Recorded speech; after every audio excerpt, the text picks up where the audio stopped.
Dear believer, have you ever stopped to consider why you believe what you believe? Have you ever thought about why you chose the religion you chose? Why do you believe in Jesus Christ as the only means to eternal salvation, and not in karma or reincarnation? Why do you believe that Allah is the one true God and Muhammad is his prophet, and not in the Four Noble Truths of the Buddha? Why do you hold to the Torah as the only revealed Word of God, and not the Bhagavad Gita? Dear believer, do you ever wonder why your heaven resembles a utopian earth, and is composed of the same base elements found right here on this planet? Do you ever wonder why your deity governs within a power structure that resembles that of the specific time and place in which your holy text was written? Do you ever wonder why your God looks just like you, or the animals with whom you share the planet? Dear believer, is the faith you practice the dominant one within your culture? Do you not find it at least a little suspicious that the overwhelming majority of all religious believers adopt the religion of the society into which they were born, yet remain convinced they've lucked out or been divinely admitted into the one true faith? Does it not make you at least somewhat apprehensive that almost every person of faith chooses belief not because of its virtues, supporting evidence, moral codes, or expression of worship, but rather because it was what they were born into? Why, out of the abundance of faith choices available, does almost every believer on the planet choose the faith that's within arm's reach?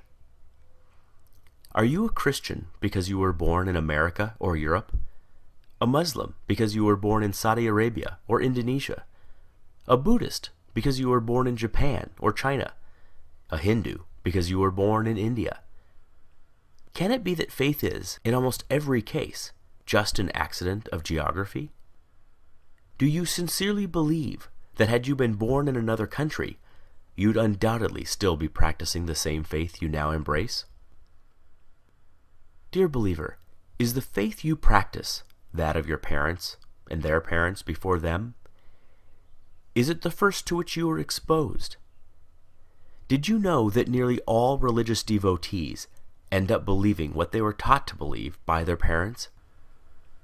Why is it that we scoff at the idea of labeling a young person a Republican child, or a Marxist child, or a Keynesian child, understanding he or she lacks the intellectual discrimination, life experience, and wisdom to make such a complicated and nuanced decision, but we do not raise so much as an eyebrow when a youngster is referred to as a Christian child, surely a choice no less complex? Could it be that there's no such thing as a Muslim child, just a child of Muslim parents? Dear believer, you are supremely confident in your faith. You know it is the right one, and all others are wrong. You are literally willing to bet your eternal soul on that very fact. And yet, have you ever stopped to consider that there are 24 major religions and literally thousands of different faiths practiced on this planet?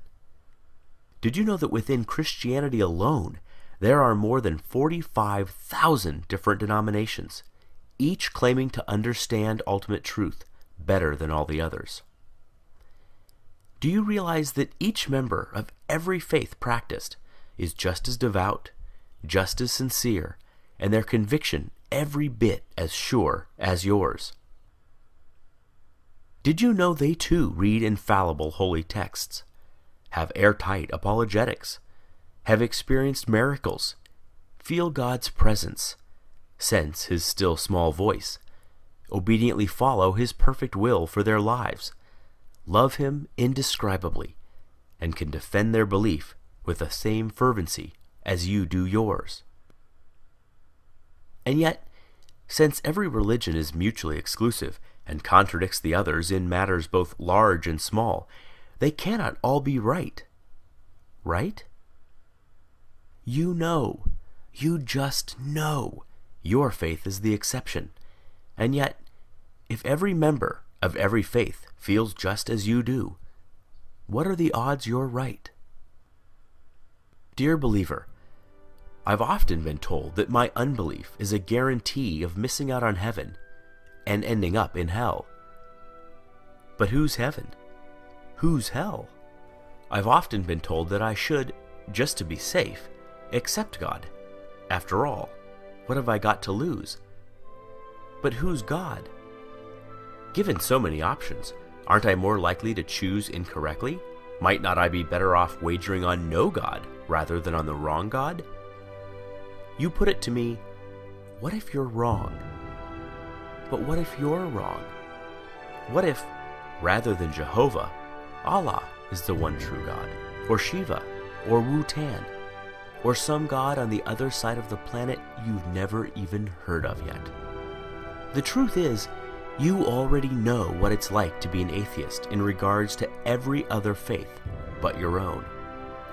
It's clear to you that adherents to other faiths are mistaken, deluded, or deceived, but they think the same of you. The way you view them is exactly the way they view you. Every devout Hindu has embraced his faith for the exact same reasons you have embraced yours. Yet you do not find his reasons compelling, nor do you lose sleep at night, fearing that if you die, you'll wake up in his hell. Given this, is it so hard to see why some of us just take our atheism one God further? Dear believer, I wonder if religions aren't just ancient constructs in which early humans attempted to both explain and control the chaotic world around them. Though irrational in content, their emergence certainly isn't.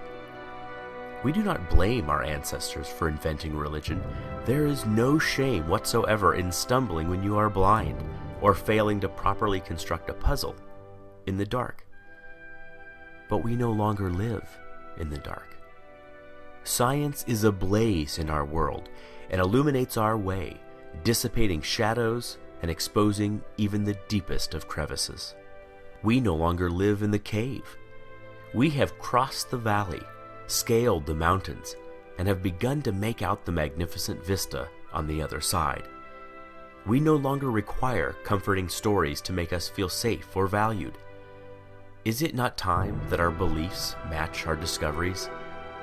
Is it not time that our ideas reflect our new perspective? There is equal, if not greater awe in reality than there is in fantasy. Perhaps it is time to stop telling ourselves that we are the reason the universe was made, that our culture is somehow better than other cultures, that our tribe was chosen over all other tribes. It is time to learn how the universe really is, even if that deflates our conceits, wounds our pride, humbles our point of view, and forces us to admit that we do not have all the answers. Believer, if you honestly value the truth above all things as you claim, as I truly know you do, you must confront these fundamental questions. Far better, Carl Sagan said, to embrace a hard truth than a reassuring fable.